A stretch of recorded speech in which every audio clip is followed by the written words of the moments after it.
even God cannot indeed do some things, and I'll answer this argument about divine omnipotence in connection with moral evil. Indeed, God can't do contradictions. They're meaningless. God cannot make a rock bigger than omnipotence can lift, simply because that's a meaningless set of words. So I think you are tricked by language here. Yes, there are plenty of things that God can't do. They're all imperfections. He can't die. He can't sin. He can't discover new things. He can't make mathematical mistakes, as we can. But that's because we're imperfect, not because we're perfect. There is no such thing as a rock bigger than omnipotence can lift. That's a meaningless set of self-contradictory concepts. And they don't suddenly become meaningful because you add the words God can do this or God cannot do this to them. Natural evils, though, remain a problem. And the main answer that theists have always given to natural evils is that they are consistent with the God hypothesis simply because of the attribute of omniscience. If God's the author and we're just a character in the play, we shouldn't expect to know why he does this or that. In other words, you are arguing that if God existed, then we should be able to know why he would do X or Y, why he would allow the earthquake in Haiti, and we don't. Therefore, God doesn't exist. I deny your major premise. I would say exactly the opposite. If God existed, we would not understand why he does most of the things he does, any more than our pets understand why we do what we do to them.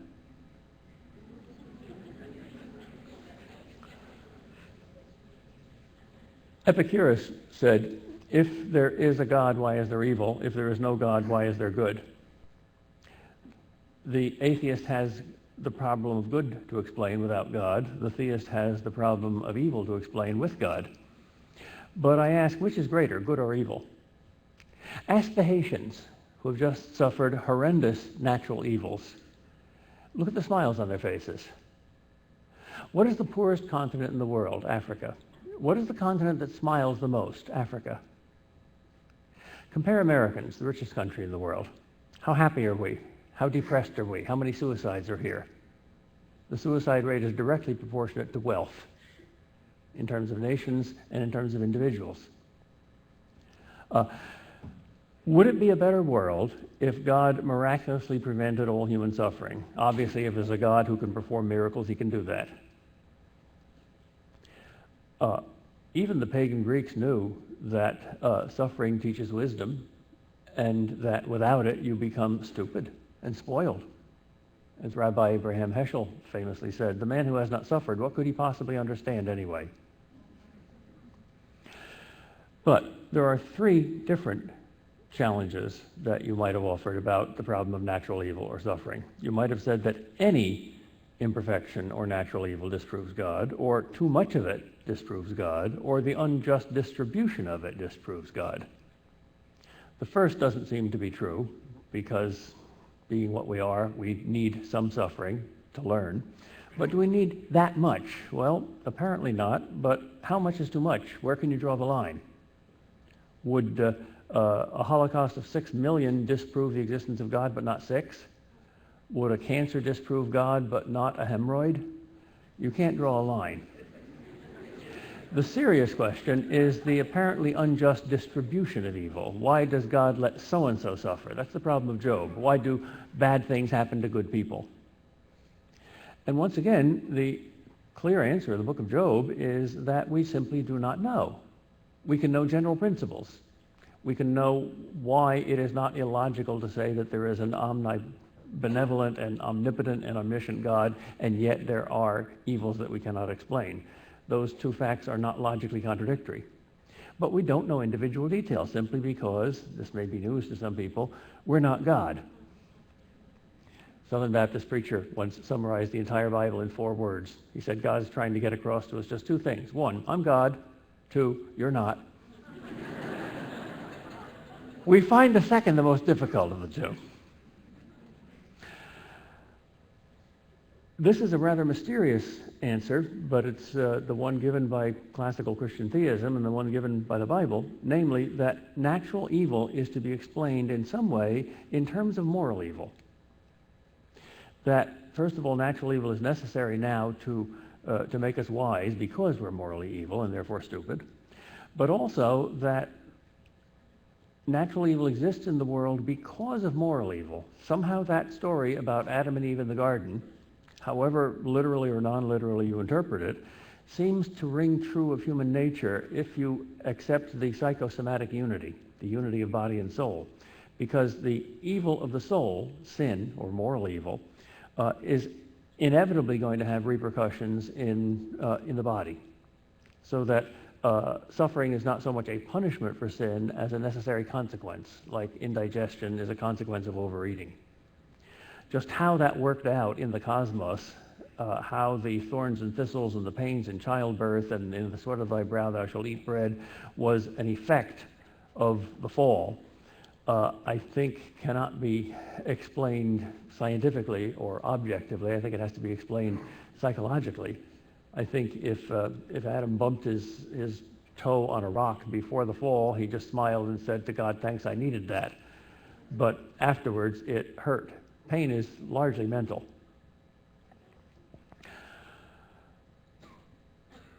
You are right in emphasizing the character of God, because Christianity assumes that there is a God. It does not try to prove the existence of God. You find no proof of the existence of God in the Bible.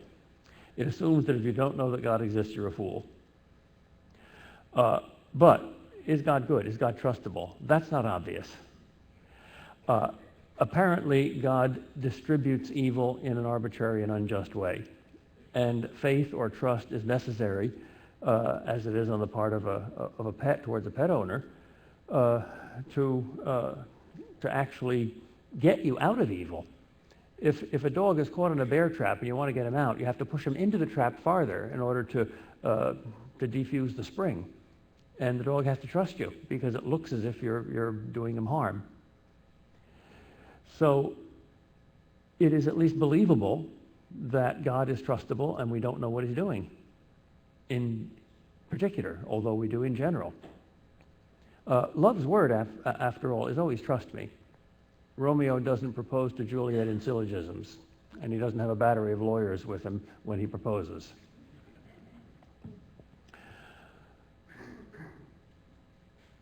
The second argument, the argument from the divine hiddenness, is a fairly easy one to answer, I think.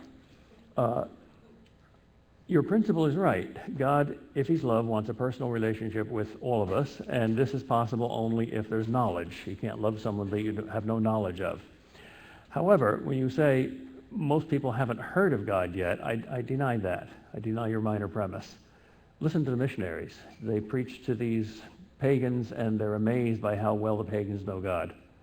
Beneath their superstitions, there is almost always a deep knowledge of God. Well, how much? Can you draw a clear line between accurate theological truth on the one hand and pagan superstition on the other hand? Have we no superstitions, no darknesses? Have they no light? It's a matter of degree. I think the human heart is so designed that you instinctively know God, although in a radically inadequate way. But how much knowledge is necessary for a love relationship? Again, you can't draw the line, but you need at least some, but I think minimal knowledge, because you can love far more than you can know. Your little children love you enormously, but they know you not very well at all. And we can do the same to God. Well, you might ask, why does God hide then? For what purpose? It seems arbitrary. Well, first of all, to elicit our search. And secondly, so that our relationship can be free. Pascal says he gives us just enough light for seekers and not so much light that it would compel non-seekers, so that those who finally enter into this relationship do so freely, not by force of evidence like the light of the noonday sun, which you can't avoid, but rather in response to those key words, the words of love, trust me. Finally, the idea that there is no such thing as a most perfect being is a confusion between the infinite and the finite. There is indeed no greatest number, because numbers are finite. There is not any such thing as the best of all possible worlds, as Leibniz foolishly thought, because you can always add one more perfection to a finite world. But the idea of God as the most perfect being is not like the highest number or the best possible world. It is the positively infinitely perfect being. So that's just a confusion. I think I've exhausted my 10 minutes, so there are my rebuttal to you. You are now free to rebut me. Thank you.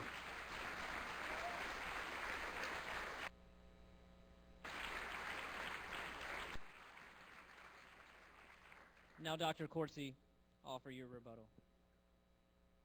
Now, I think for this rebuttal, I'm just supposed to respond to your arguments and not your objections to my arguments, and then we're going to... Okay, cool. Okay. There's a lot of stuff to talk about. Okay, 12 arguments. Well, one thing that, before we get to that, Dr. Kreeft said atheism, I believe, if I heard correctly, atheism is a kind of faith? A kind of faith, yeah. I don't think that's true. I think there are, certainly there are people that are a bit fanatical about atheism. There are also people that just don't really care one way or the other. And they look at the reasons and they don't seem that good.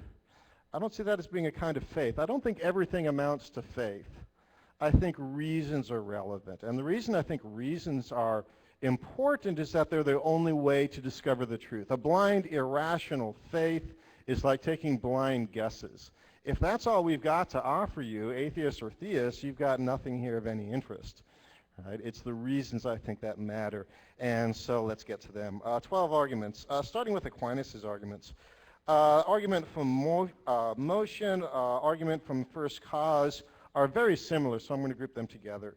One thing to point out here is that, well, suppose there is a first mover. Suppose there is a big banger, as Dr. Kreeft cleverly put it. Why think it's God? Why think it's God rather than some other supernatural being? Why not think it's several beings? Why not think that it's some other thing? Why not think it's some other natural process? If you look at Aquinas' argument to try to make that leap, I think you'll find it wanting. I think it's problematic. I don't think showing even that there's a first cause or a first mover is going to show that there's a God. Second, I don't see any reason to believe that the process doesn't continue back before the Big Bang or before the first cause. There may be various other things that happened outside of our universe that resulted in our universe. The fact is, no one knows what caused the Big Bang. Some have theorized it was caused by nothing, quantum physics, vacuum fluctuations, and all this kind of stuff. I don't know if that's true, but it's a possibility. Maybe there's some supernatural causal processes that continue back infinitely. There's no reason offered in this argument to think that they couldn't. Finally, I mean, one portion of these arguments, as Dr. Kreeft presented them, seems problematic. Dr. Kreeft, as I recall, said nothing moves itself. Nothing can cause itself. Well, then presumably God can't either. So he would not do as a first cause. So I think even if you were to grant everything that Dr. Kreeft had said about these in terms of first movers and first causes, there's no reason to believe that it's a God. And I don't think that you should grant even much of the argument as well, I'm getting tangled up here. I think there's problems with those arguments, as I just said. Okay. Argument from contingency and necessity. Some things are contingent. It doesn't follow that at some point later all things are contingent. It doesn't follow, therefore, that there has to be a non-contingent being. There could simply be contingent beings overlapping back infinitely. Regarding the argument from perfection, there must be an absolute standard for truths, otherwise truths are for perfection, otherwise perfection is just a fiction. But it seems that there can be truths without there being a perfect being. We don't get our idea of a cup of coffee from a perfect cup of coffee. We can get that without a perfect cup of coffee existing. Presumably the same holds for perfection in general.